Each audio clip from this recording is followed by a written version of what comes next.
Untuk acara berikutnya, kami persilakan penanggung jawab klinik Nayaka Husada Blimbing untuk memaparkan profil klinik. Monggo, Dr. Bagus.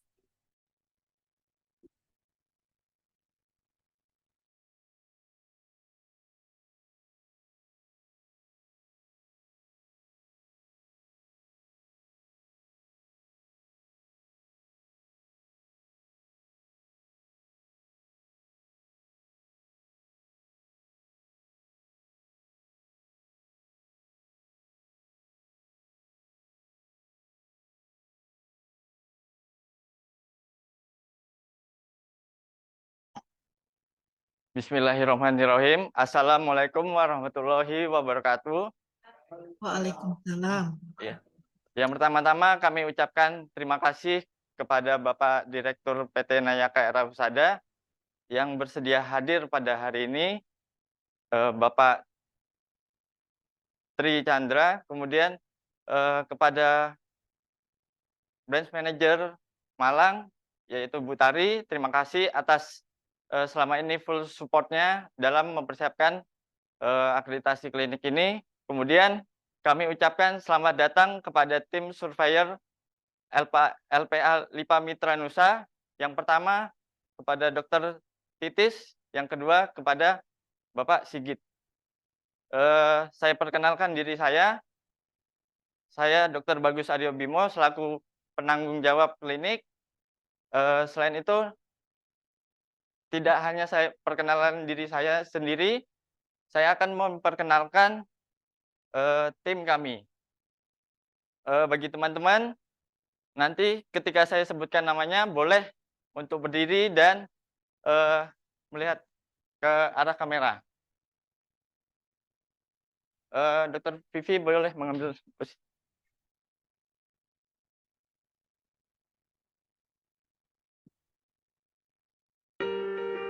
Ya, kami perkenalkan tim dari Klinik Pratama Nayaka Husada 1 Blimbing. Kami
dari tim kami, kemudian akan kami sampaikan profil singkat dari tim Klinik Pratama Nayaka Husada 01 Blimbing.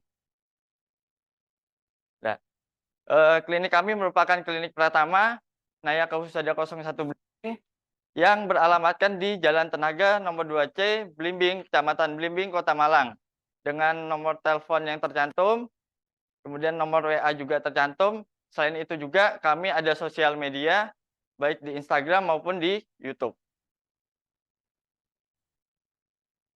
Dari struktur organisasi Klinik Pratama Nayaka Husada 01 Blimbing, berdasarkan surat keputusan 007 Direksi PT Nayaka Era Husada, kami berada di bawah asuhan Branch Manager PT Nayaka Era Husada Malang, yaitu Ibu Apoteker Sri Suntari SSI. Kemudian saya selaku penanggung jawab klinik, Dr. Bagus Aryo Bimo. Di bawahnya ada terbagi 3 penanggung jawab, yaitu penanggung jawab administrasi, yaitu Dr. Gigi Vivi Damayanti, yang di bawahnya terdapat bagian keuangan dan sarana dan prasarana. Kemudian penanggung jawab pelayanan klinik Dr. Lulu Aminah. Di bawahnya terdaftar pendaftaran dan rekam medis, kemudian pelayanan umum, pelayanan gigi, pelayanan KIA, pelayanan farmasi dengan personil yang sudah disebutkan tadi.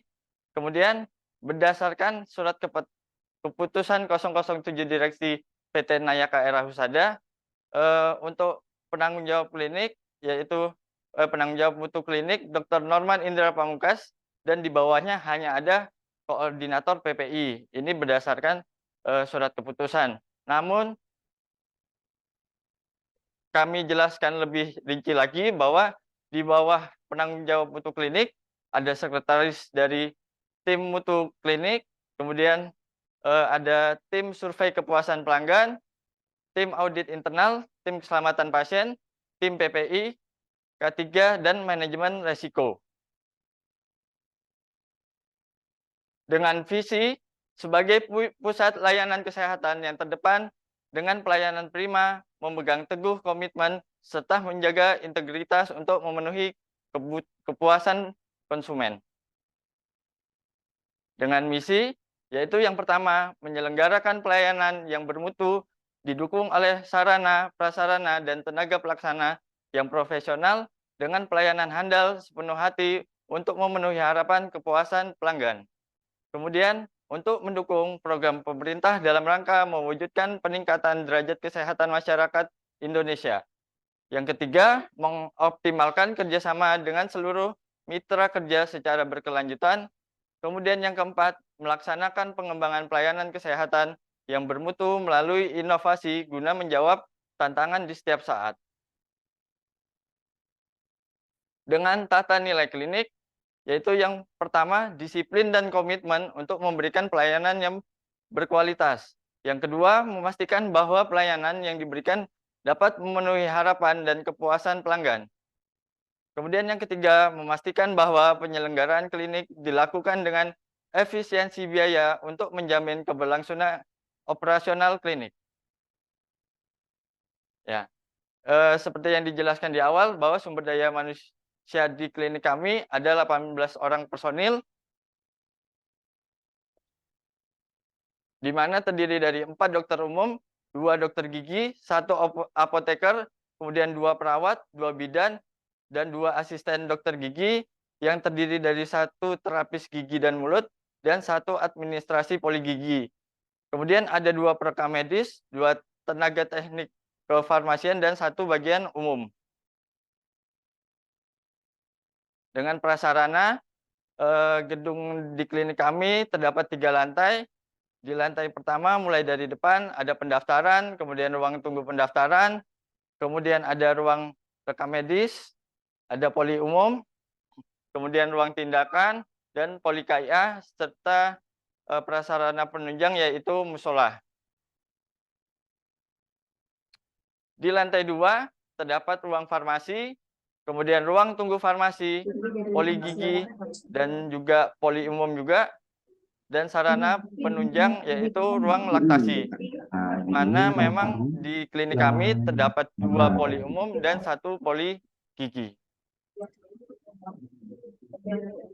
Untuk lantai 3 dikhususkan untuk ruang rapat atau ruang pertemuan. Nah, ini merupakan jalur evakuasi dari klinik kami, baik di lantai 1 maupun di lantai 2. Untuk penerapannya akan kami tampilkan sebagai simulasi apabila terjadi bencana kebakaran.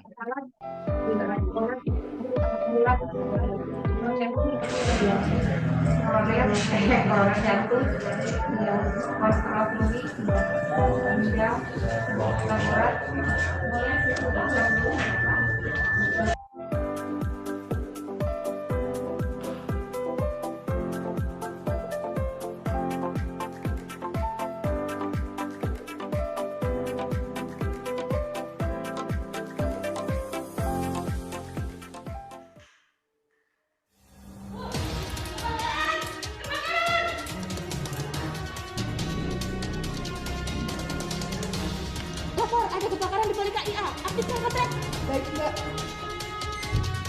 Selesai dibuang Kak ya. Selesai dibuang Kak ya.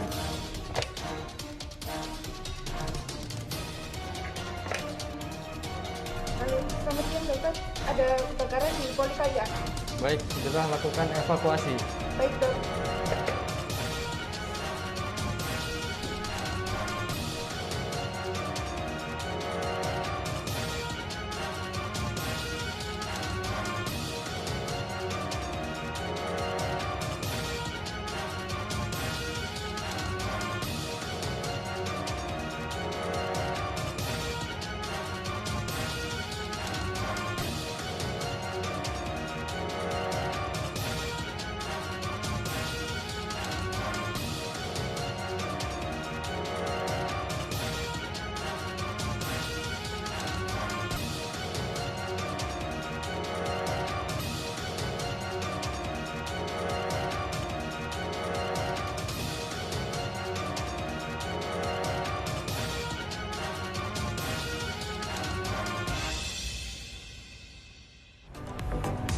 Siap, api telah padam.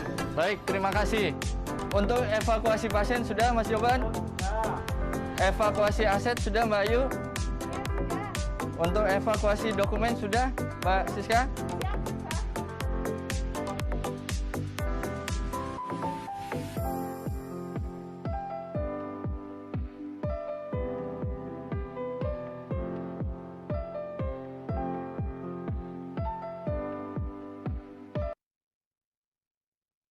Kemudian untuk jenis pelayanan di klinik kami terdapat pelayanan dokter umum, pelayanan dokter gigi, pelayanan KIA, dan pelayanan farmasi.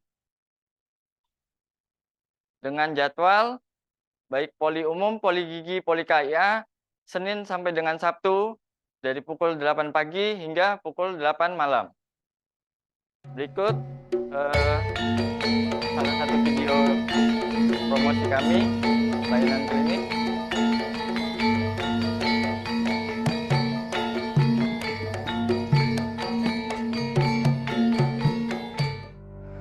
Selamat datang di Klinik Nayaka Husada Klinik.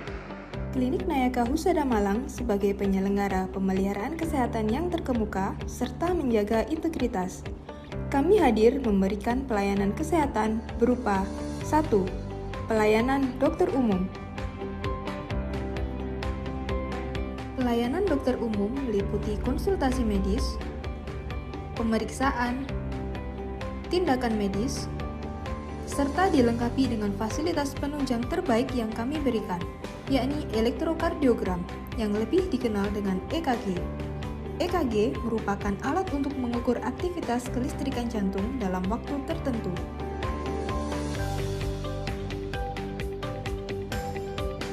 2. Pelayanan goods dan service.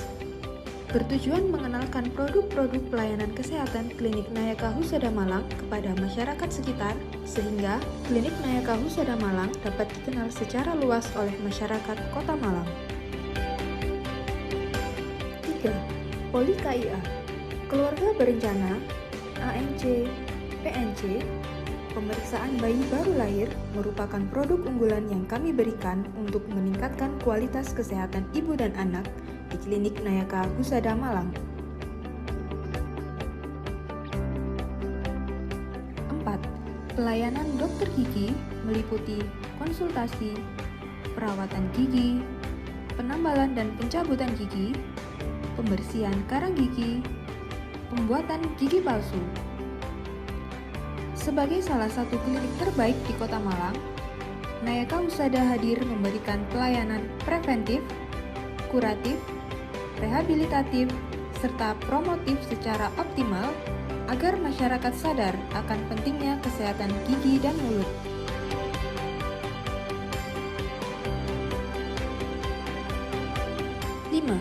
Ruang farmasi berorientasi kepada pelayanan pasien, khususnya di bidang obat-obatan.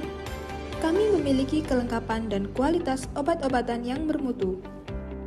Besar harapan kami kepada masyarakat Kota Malang secara luas agar kebutuhan dasar kesehatan dapat terpenuhi dengan baik, sehingga rasio angka kesakitan dapat menurun dan rasio angka kesehatan dapat meningkat. Terima kasih telah mempercayakan Klinik Nayaka Husada Blimbing sebagai mitra kesehatan keluarga Anda.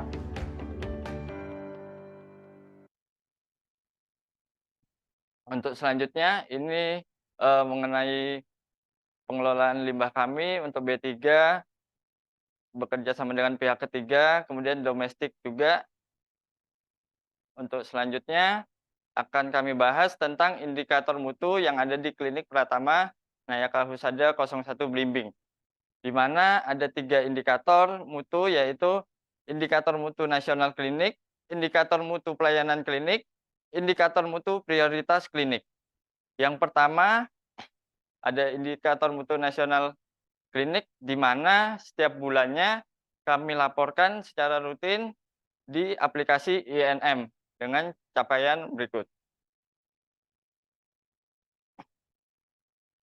Untuk indikator mutu nasional klinik yang pertama yaitu kepatuhan kebersihan tangan, di mana targetnya itu adalah lebih dari 85%. Dari hasil capaian kami sudah melebihi target, tercapai dengan baik, namun masih angkanya naik turun dan belum mencapai 100%. Dengan analisa bahwa memang ada peningkatan kepatuhan kebersihan tangan, namun masih ada petugas pada salah satu unit yang tidak cuci tangan sebelum dan sesudah melakukan tindakan. Sebagai rencana tindak lanjut, dilakukan sosialisasi ulang SOP kepada seluruh petugas dan menegur petugas yang tidak menerapkan kebersihan tangan sesuai dengan standar WHO. Ini salah satu bentuk tindak lanjut, yaitu melakukan sosialisasi cuci tangan baik kepada petugas maupun kepada pasien. Berikut salah satu media kami untuk sosialisasi ini, juga 6 langkah cuci mencuci tangan.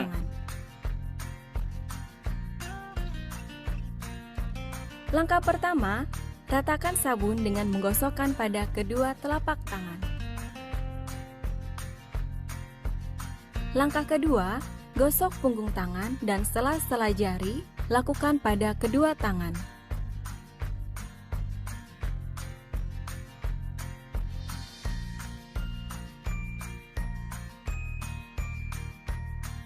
Langkah ketiga, gosok kedua telapak dan sela-sela jari kedua tangan. Langkah keempat, gosok punggung jari kedua tangan dengan posisi tangan saling mengunci. Langkah kelima, gosok ibu jari kiri dengan diputar dalam genggaman tangan kanan.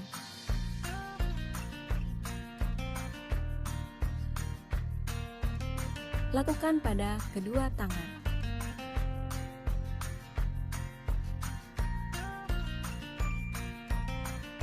Langkah keenam, usapkan ujung kuku tangan kanan dengan diputar di telapak tangan kiri. Lakukan pada kedua tangan.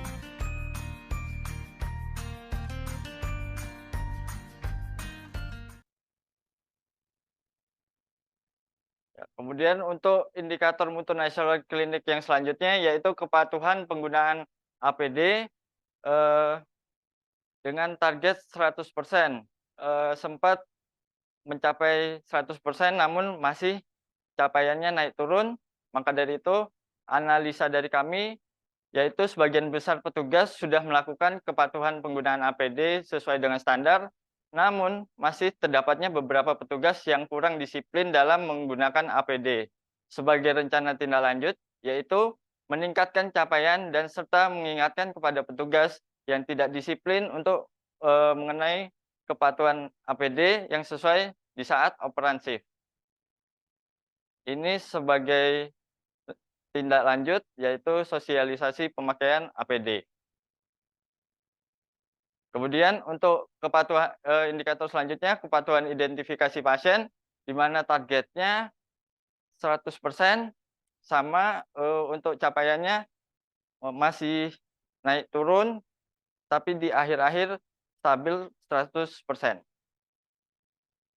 Ya, sebagai analisa kami yaitu kepatuhan petugas dalam identifikasi pasien sudah meningkat, namun terkadang masih ada beberapa petugas yang tidak identifikasi pasien dengan benar karena tergesa-gesa dalam pelayanan.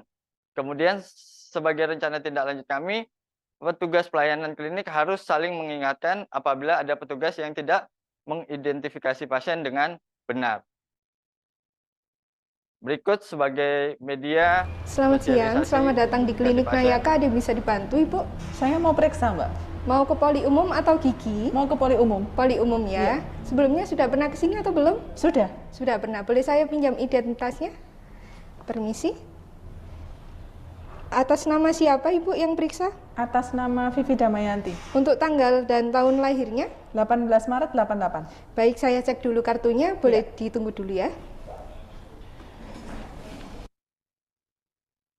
Ya, untuk indikator mutu nasional klinik selanjutnya yaitu kepuasan penggunaan layanan. Untuk semester 1 2023 yaitu dengan capaian 78,67%. Itu sudah baik, melebihi dari target yaitu 76,60%.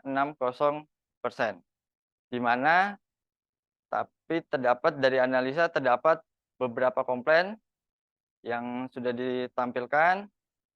Dan juga dari komplain-komplain itu dilakukan rencana tindak lanjut. Beberapa rencana tindak lanjut sesuai dengan masalah-masalah tersebut. Kemudian untuk indikator yang kedua yaitu indikator mutu pelayanan klinik. Dari kami menentukan ada 5 indikator pelayanan klinik. Yang pertama dari unit pelayanan pendaftaran dan rekam medis, yaitu indikatornya waktu tunggu penyediaan berkas rekam medis kurang dari 10 menit, di mana standar targetnya adalah lebih dari 95%, di mana di bulan Januari sampai Juli mencapai target semua, yaitu 100%. Kemudian dari poli umum, tentang absensi masuk dokter umum tidak melebihi 15 menit dari waktu yang ditentukan, di mana standar targetnya adalah lebih dari 50%. Untuk capaiannya masih naik turun. Ya, dari bulan Januari sesuai dengan target, kemudian turun Februari tidak mencapai target, naik sedikit bulan Maret mencapai target, naik lagi di bulan April, Mei, Juni agak turun sedikit tapi masih dalam target, kemudian meningkat lagi di bulan Juli. Analisanya adalah karena ada beberapa dokter memang yang bekerja di lebih dari satu tempat, itu yang membuat keterlambatan.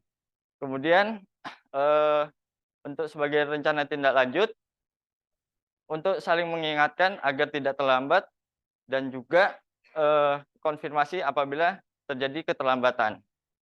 Kemudian indikator yang ketiga di unit pelayanan poligigi, yaitu indikatornya adalah waktu tunggu pelayanan kurang dari 30 menit, di mana standar targetnya adalah lebih dari 85%, dengan capaian yang naik turun di bulan Januari 100%, turun menjadi 80%, kemudian meningkat lagi 85,6%, kemudian 96%, kemudian stabil lagi kembali 100%. Di sini sebagai rencana tindak lanjut adalah mensosialisasikan atau meng-KIE pasien agar tetap sabar menunggu karena terdapat pelayanan gigi yang tingkat kesulitannya tinggi.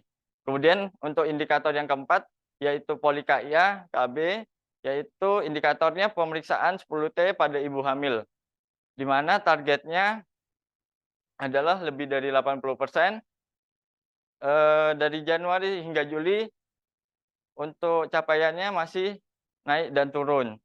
Jadi analisa masalahnya kebanyakan dari pemeriksaan 10T ini yang terkendala adalah untuk tes lab. Ya, yang tes lab, yaitu karena di klinik tidak ada pemeriksaan laboratorium, maka dari itu untuk rencana tindak lanjutnya pengajuan untuk tenaga laboratorium dan juga menyarankan pada pasien-pasien yang melakukan ANC di klinik untuk pemeriksaan lab di puskesmas setempat. Kemudian yang kelima adalah farmasi, yaitu tidak terjadinya salah obat kepada pasien dengan target lebih dari 95% dengan capaian dari Januari sampai Juli stabil 100%.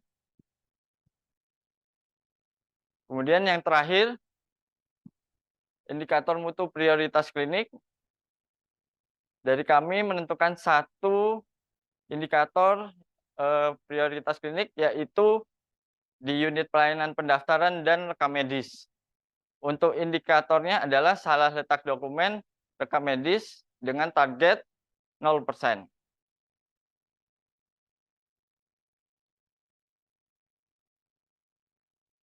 Ya, ini capaiannya untuk semester pertama dari Januari, Februari, Maret, April, Mei sudah mulai mendekati target, namun pada bulan Juni justru menjauhi target. Maka dari itu dilakukan analisa. Ya, jadi analisanya adalah penggunaan tracer ini masih kurang efektif ketika banyak pasien yang datang, kemudian penataan dokumen rekam medis yang masih kurang rapi, kemudian ada pembagian tupoksi petugas sesuai dengan yang seharusnya. Sebagai rencana tindak lanjut, yaitu memberikan pembinaan kepada petugas bahwa tetap menggunakan tracer dalam setiap kondisi, baik itu pasien sepi maupun ramai, kemudian dilakukan penataan ulang dokumen hingga tertata rapi, kemudian pembagian tupoksi petugas pelayanan yang sesuai. Ini sebagai langkah tindak lanjutnya. Yang pertama itu yaitu koordinasi dengan penanggung jawab klinik dan penanggung jawab mutu untuk pembagian tupoksi yang sesuai. Kemudian yang kedua itu penanggung jawab mutunya langsung turun tangan untuk melakukan pembinaan perapian rekam medis. Kemudian yang ketiga itu penggunaan tracer pada saat pengambilan rekam medis. Kemudian yang keempat itu adalah buku register keluar masuknya rekam medis yang ada di ruang rekam medis. Nah, sehingga dari tindak lanjut yang sudah dilakukan, maka terdapat perbaikan, masih belum mencapai target, namun ada perbaikan untuk indikator mutu ini. Nah, untuk insiden keselamatan pasien yang terlaporkan di INM dari bulan Januari hingga Juli terlaporkan nihil. Kalau hijau itu tandanya nihil, apabila ada kejadian tandanya biru. Kemudian yang merah-merah ini karena memang belum waktunya laporan dan belum terlaporkan. Nah, walaupun hasil insiden keselamatan pasien kami nihil, tapi tetap kami melakukan upaya agar tidak terjadi insiden keselamatan pasien, di antara lain yaitu pemakaian kalung risiko jatuh, kemudian pemasangan handrail di beberapa tempat, baik di pintu masuk klinik, kemudian di tangga, kemudian di toilet, kemudian memasang karpet anti licin biar tidak terpleset, kemudian apabila ada cairan di lantai atau lantai basah, dipasang papan waspada lantai licin. Kemudian disediakan stiker awas jatuh. Kemudian stiker awas terbentur. Nah, ini sebagai rangkuman terakhir, proses persiapan akreditasi kami itu sebenarnya dimulai awal 2020. Namun pada bulan Maret COVID menyerang, melanda, kemudian terputuslah persiapan kami fokus pada penanganan COVID. Kemudian pada tahun 2022 kami mulai bangkit lagi untuk pada bulan September melakukan komitmen bersama. Ya, melakukan komitmen bersama dikawal oleh Ibu Branch Manager dan tim untuk komitmen bersama.